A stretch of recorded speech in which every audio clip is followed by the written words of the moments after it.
दोस्तों आज के इस कंप्लीट वीडियो में हम बात करने वाले हैं अप्लाइड केमिस्ट्री के वो मोस्ट इंपॉर्टेंट क्वेश्चंस जो आप सभी के एग्जामिनेशन 2025 के प्रोस्पेक्टिव से इंपॉर्टेंट है। तो अप्लाइड केमिस्ट्री हमारा काफी कॉम्प्लिकेटेड सब्जेक्ट है, इसको हमको बारीकी से समझना पड़ेगा। क्यों? क्योंकि यहां पर बैक की सबसे ज्यादा समस्या हर साल आती है। तो चलिए सभी इंपॉर्टेंट क्वेश्चन को हम बिना देरी के डिस्कस कर लेते हैं। देखिए हमने अप्लाइड केमिस्ट्री के इंपॉर्टेंट क्वेश्चन को लिख रखा है। अगर यहाँ पे आप सभी देखेंगे तो हमने 2025 के प्रोस्पेक्टिव से इसको बना रखा है। अब अप्लाइड केमिस्ट्री के न्यू सिलेबस के अकॉर्डिंग आपको तैयारी करनी है।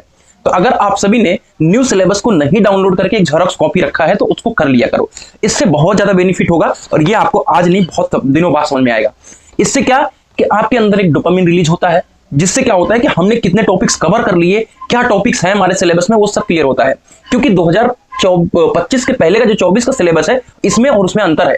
ठीक है, वहां पे बॉम्ब कैलोरीमीटर था जो कि अब नहीं है, वहां पे कई सारे आयरन के एक्सट्रैक्शन वगैरह थे जो कि अब नहीं है। तो उन सबको आपको बारीकियों को ध्यान में रखना है। खैर हम न्यू सिलेबस के अकॉर्डिंग आपको इंपॉर्टेंट क्वेश्चन बता दे रहे हैं, जिनकी प्रिपरेशन अगर आप कर लेते हैं तो बहुत ज्यादा आप सभी को हेल्प मिलने वाली है। तो चलिए बिना देरी के अपनी इस वीडियो की शुरुआत करते हैं। हमारा जो पहला यूनिट है वो है atomic structure, chemical bonding and solutions. ठीक है, फर्स्ट ऑफ ऑल मैं आप सभी को यूनिट नंबर 1 को शुरू करने से पहले दो इंपॉर्टेंट चीजों को बता देता हूं। ठीक है, पहला इंपॉर्टेंट चीज आप सभी के साथ ये रहेगा, 3 इंपॉर्टेंट चीजें हैं। पहला इंपॉर्टेंट क्वेश्चन ये बता देता हूं बैक को लेकर के। ठीक है, उसके बाद आगे 2 इंपॉर्टेंट चीज और बताऊंगा जो कि आपको दूसरे यूनिट के दौरान।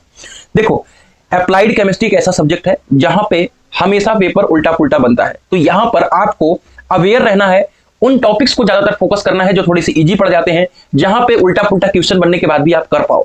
तो वो सब हम टॉपिक भी इस वीडियो में कवर करने वाले। चलिए पहले हम बात करते हैं पहले क्वेश्चन की। ठीक है, पहले क्वेश्चन की पहला क्वेश्चन है हमारा हुंड्स रूल। ठीक है, ये आपको 2 नंबर में पूछा जाएगा, बहुत ज्यादा इंपॉर्टेंट क्वेश्चन है। पहले जो अप्लाइड केमिस्ट्री चलती थी उसके प्रोस्पेक्टिव से बहुत इंपॉर्टेंट है, अब जो चलती है उसके भी प्रोस्पेक्टिव से इंपॉर्टेंट है। अगला है हाइजेनबर्ग का अनसर्टेनिटी। ठीक है, हाइजेनबर्ग का अनसर्टेनिटी का फॉर्मूला डेफिनेशन, ये भी आपको 2 नंबर में पूछा जाएगा। ठीक है, आप सभी के लिए काफी इंपॉर्टेंट इसलिए है क्योंकि जब से ये सिलेबस आया है तब से ये पूछा नहीं गया है। तो इसको आप थोड़ा मोस्ट इंपॉर्टेंट के अंदर रख लीजिएगा और लगे हाथ इसको तैयार कर लीजिएगा। ठीक है, किसको? हाइजेनबर्ग अनसर्टेनिटी का, अनिश्चितता का सिद्धांत हाइजेनबर्ग के। अब आइए भैया क्वांटम नंबर के ऊपर। ठीक है, quantum number and it's type. देखो ये लास्ट ईयर पूछा गया है, लेकिन एक ऐसा क्वेश्चन है जिसकी प्रोबेबिलिटी हमेशा 99% रहती है एग्जामिनेशन में आने की।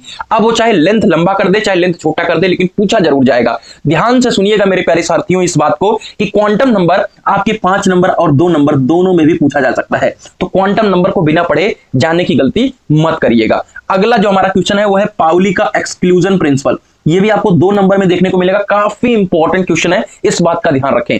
अगला हमारा क्वेश्चन है chemical bonding and it's type. ध्यान से सुनिएगा, केमिकल बॉन्डिंग जो हमारा टॉपिक है ये अभी तक जब से सिलेबस में ऐड हुआ है, न्यूज वाले सिलेबस में पूछा नहीं गया है। तो एग्जामिनर के दिमाग में ये केमिकल बॉन्डिंग टाइप जरूर रहेगा। 5 मार्क्स और 2 मार्क्स में पूछे जाने की पूरी उम्मीद है। ठीक है भैया, चलिए जो हमने दूसरा टॉपिक कवर करना है वो इसी वीडियो में अभी दूसरे क्वेश्चन को शुरू करने से पहले हम बताएंगे। अगला है संकरण। ठीक है, काफी कॉम्प्लिकेटेड है लेकिन आपको बिना पढ़े नहीं जाना है। ठीक है, इस बात का ध्यान रखें। तो संकरण आपके लिए इंपॉर्टेंट है, लेकिन डायरेक्ट संकरण बने ये जरूरी नहीं है। संकरण के आपके टाइप्स पूछ सकता है या डायरेक्ट संकरण ही पूछ सकता है या कुछ भी दे दे उसका हाइब्रिडेशन बनाने के लिए पूछ सकता है। तो थोड़ा सा कॉम्प्लिकेटेड है। ठीक है, इस बात का ध्यान रखें। अगर आपके पास टाइम मिले तो इसको कवर करिए, वरना आप सॉल्यूशन के ऊपर आ जाइए।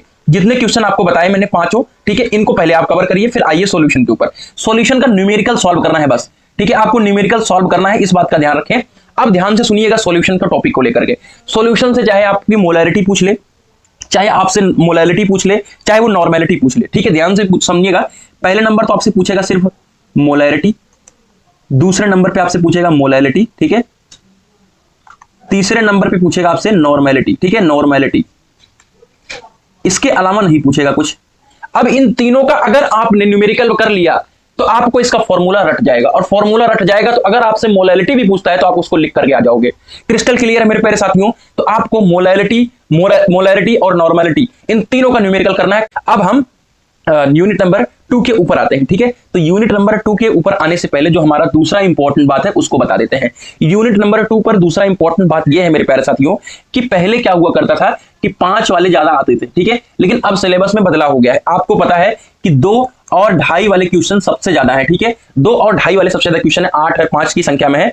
तो कहने का मतलब यह है कि आपको छोटे छोटे टॉपिक को कवर करना पड़ेगा, आपको ज्यादा लेंथ वाले सब टॉपिक्स जो है उनको नहीं पढ़ना है, उनको जो इंपॉर्टेंट बताता हूं उन्हीं को पढ़ना है, लेकिन छोटे छोटे टॉपिक जैसे पाउली का एक्सक्लूजन ला है, हाइजेनबर्ग अनसर्टेनिटी है, जैसे मतलब आप सभी को मतलब आगे जितने भी क्वेश्चंस बताऊंगा उनको आपको छोटे छोटे टॉपिक को पढ़ना है, क्योंकि आप देखेंगे तो लगभग 13-14 टॉपिक आपको पूछे जा रहे हैं 2-2 नंबर में, तो मतलब एक ह्यूज नंबर में आपको टॉपिक पूछे जा रहे हैं, तो आपको छोटा छोटा क्वेश्चन तैयार करना है। अब आइए अगला क्वेश्चन है, इसको शुरू करने से पहले मैं यहां पे लिखा हूं इजी। देखो अगर आपको बैक वगैरह का डर है ना, तो यूनिट नंबर 2 को अच्छी तरीके से पढ़ना पड़ेगा। क्यों? क्योंकि इससे इजी और फ्यूल्स एंड लुब्रिकेशन से इजी चैप्टर कोई नहीं है, और दोनों से आप पास हो जाओगे, दोनों ही चैप्टर से आप पास हो जाओगे। मैं टेक्निक बताता हूं, आओ टेक्निक समझो। म्युनिसिपल वाटर ट्रीटमेंट, ठीक है, म्युनिसिपल वाटर ट्रीटमेंट का मतलब क्या है कि जो आपके बस्ती में जहां पे आप रहते हो, शहर में रहते हो, वहां पर जो भी आपके गंदे पानी आ रहे हैं उनके ट्रीटमेंट के लिए आपको विधि है, ठीक है। अब इसमें 4 स्टेप है, मैं लिख नहीं रहा हूं। एक है सेंडिमेटेशन, ठीक है, कोगुलेशन है, ठीक है, और उसके बाद है फिल्टरेशन, और उसके बाद है स्टरलाइजेशन, ठीक है। इन चारों को आपको पढ़ना है और थ्योरी लिखनी है, कोई भी फॉर्मूला नहीं है, कोई भी आपका रिएक्शन का फॉर्मूला नहीं है, फ्री का नंबर आएगा। और अगर सब कुछ सही सलामत रहा तो आपको 5 नंबर भी यहां से मिल सकते हैं, और अगर नहीं सही सलामत रहा तो 2 नंबर में तो कोई दिक्कत नहीं आएगी, ठीक है। तो ये क्वेश्चन आपको 100% के प्रोस्पेक्टिव से पढ़ना है, ठीक है।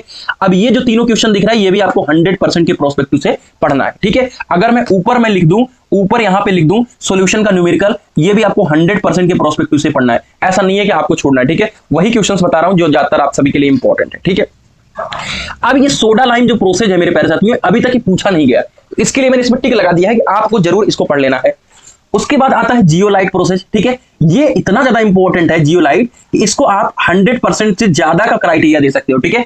तो सोडा लाइम से ज्यादा जियोलाइट को क्राइटेरिया दीजिएगा, ये दोनों ज्यादातर इंपॉर्टेंट है। और आयन एक्सचेंज अगर आपकी नसीब खराब रही तो आ गया, इसलिए आपको सोडा लाइम, जियोलाइट और आयन एक्सचेंज को समझ के जाना है। और मैं आप गारंटी के साथ कह सकता हूं कि आपको 5 मार्क्स देकर के जाएगा, और ये आपको 2 मार्क्स देकर जाएगा मिनिमम, हो सकता है कि 10 नंबर भी दे जाए, तो 5 to 7 मार्क्स आप सभी को फ्री के मिल जाएंगे।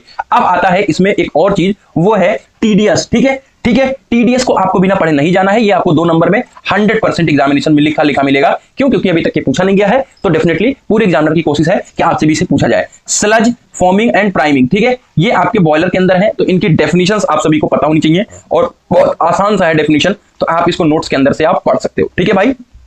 चलो अब आता है हमारा यूनिट नंबर 3।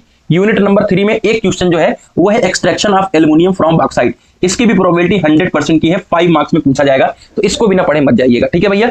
पिछले 2-3 पेपर में लगातार पूछ लिया गया, तो पूरी उम्मीद है कि एग्जामिनर इसको देने की कोशिश करेगा। तो extraction of aluminium from bauxite 5 marks में पूछा जाएगा, लिख कर ले लो कि आपके एग्जाम में आएगा, तो इसलिए आपको तैयार 100% के प्रोस्पेक्टिव से करना है।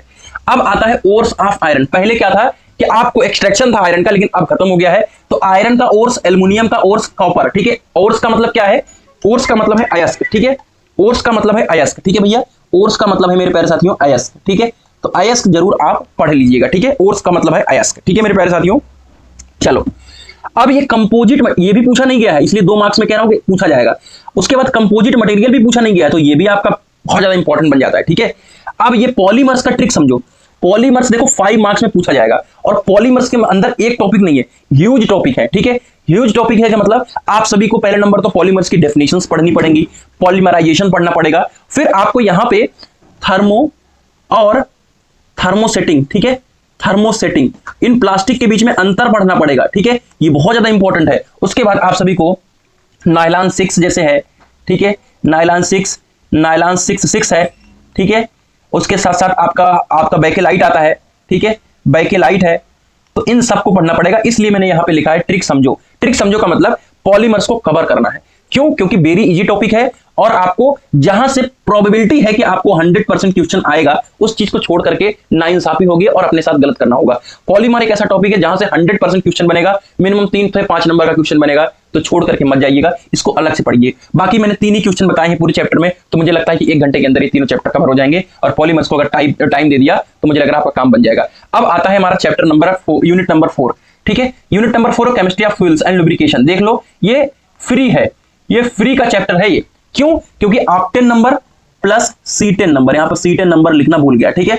पिछली बार तो ये पूछ लिया था कि भैया सीटेन नंबर यूज किसके लिए होता है, तो सीटेन नंबर यूज होता है आपके लिए डीजल के लिए, ऑक्टेन नंबर किसके लिए यूज होता है, पेट्रोल के लिए। ठीक है, ये होता क्या है, ये सीटेन नंबर कि हमारा डीजल कितना इग्नाइट कर सकता है, कितना जल सकता है, उसका रेट पता करने के लिए होता है। और ऑक्टेन नंबर क्या होता है कि पेट्रोल जो होता है, पेट्रोल कितना एंटी नॉकिंग कैपेसिटी है, यानी नॉकिंग प्रक्रिया होती है, जब आपका पेट्रोल जलता है तो उसमें नॉकिंग होता है, खट खट की आवाज आती है गाड़ी के अंदर, उसी को प्रिवेंट करने के लिए ऑक्टेन नंबर एक मेजरमेंट है। तो वो ऑक्टेन नंबर और सीटेन नंबर ये भी जान रखना कि पेट्रोल के लिए ऑक्टेन है और सीटेन डीजल के लिए है। एचसीबी और एलसीबी 100% है, पूछा ही जाएगा, और ये भी 100% पूछा ही जाएगा। ठीक है, दो नंबर में।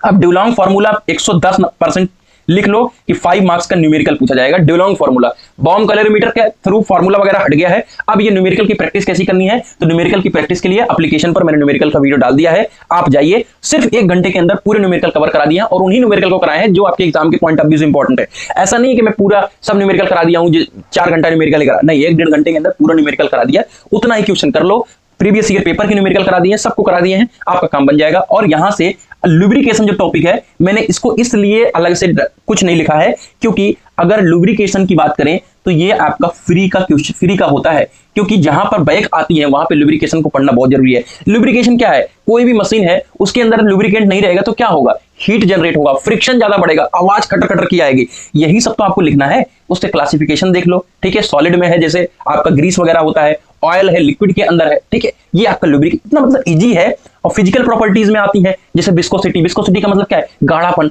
जो लुब्रिकेंट जो है आपका ज्यादा गाढ़ापन है उसका विस्कोसिटी ज्यादा है, ये आपको देख लेना है। बाकी फ्लैश पॉइंट है और फायर पॉइंट है, कौन सा लुब्रिकेंट ज्यादा तेज से जल जा रहा है, मतलब आपका जैसे ही उस पर हीट पड़ा वो जल गया, यानी जैसे गाड़ी का फ्रिक्शन ज्यादा बढ़ा, हीट जनरेट हुई, वो जल जा रहा है, तो वो फायर पॉइंट आप सभी का है। पोर पॉइंट देख लो। इसी तरीके से आपका टोटल एसिड नंबर है और आपका कोक नंबर है, तो मतलब फ्री का है। अगर 1 घंटे ढंग से प्यार से याद कर लिए तो आपको यहां से 2 से 3 नंबर मिल जाएगा, जो कि आपके बैक न लगने में बहुत बड़ा रोल अदा करेगा। एक तो आपका वाटर वाला चैप्टर, और एक लुब्रिकेंट्स, और एक फ्यूल, ये सब बैक लगने न लगने में बहुत बड़ा रोल अदा करेंगे। और ये जो टॉपिक है ना, ये ओर्स, कंपोजिट मटेरियल्स और पॉलीमर्स, ये आपको बैक लगने ही नहीं देंगे। ठीक है, वही क्वेश्चंस बता रहा हूं जो एग्जाम में आएंगे, तो उनको बिना पढ़े नहीं जा सकते। वाटर गैस और प्रोड्यूसर गैस, देखो एग्जामिनेशन में अभी तक सीएनजी वगैरह के बारे में पूछा गया है, ना वाटर गैस पूछा गया ना प्रोड्यूसर गैस पूछा गया। इन दोनों को जरूर आप पढ़ लीजिएगा नोट्स के माध्यम से, बहुत प्यार से समझ में आ जाएगा। और आपको हो सकता है कि मैं पूरा 1 शॉट कराऊं उन्हीं क्वेश्चंस का जो आपके एग्जाम के पॉइंट ऑफ व्यू से इंपॉर्टेंट है, उन्हीं क्वेश्चंस का जो आपके एग्जाम के पॉइंट ऑफ व्यू से इंपॉर्टेंट है। यूनिट नंबर 5 है electrochemistry, corrosion and it's type. ठीक है, कोरोजन और इसका टाइप। ठीक है, कोरोजन क्या है, संक्षारण, और इसका टाइप का मतलब क्या है मेरे प्यारे साथियों, कि कोरोजन के टाइप्स देख लीजिएगा, और कौन कौन से ऐसे फैक्टर्स हैं जो कोरोजन को प्रभावित करते हैं। ठीक है, यही आपका काम है। और इसमें आता है 2 तरीके का प्रिवेंट करना। पहला नंबर तो आपको एक्सटर्नली और इंटरनली दो तरीके से देखना है। ठीक है, जब इंटरनली बात आता है तो जैसे आप सभी क्या करते हो, इंटरनली में क्या करते हो, हीट ट्रीटमेंट करते हो। ठीक है, प्योरिफिकेशन करते हो कि हम जो भी हमारा मेटल है उसको प्योरीफाई करके हम यूज करें।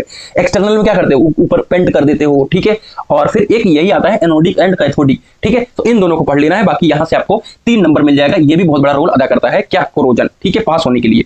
अब आता है फैराडे लॉ ऑफ इलेक्ट्रोलिसिस, एक न्यूमेरिकल 100% आएगा, और Faraday law of electrolysis, Faraday के जो दोनों लॉ हैं वो भी 100% आएंगे। तो यहां से आपको 3 से 5 नंबर फिक्स है। और प्राइमरी एंड सेकेंडरी सेल एक बार भी नहीं पूछा गया है, तो भाई पूछा जाएगा, ये पूरी उम्मीद करके मैं बैठा हूं।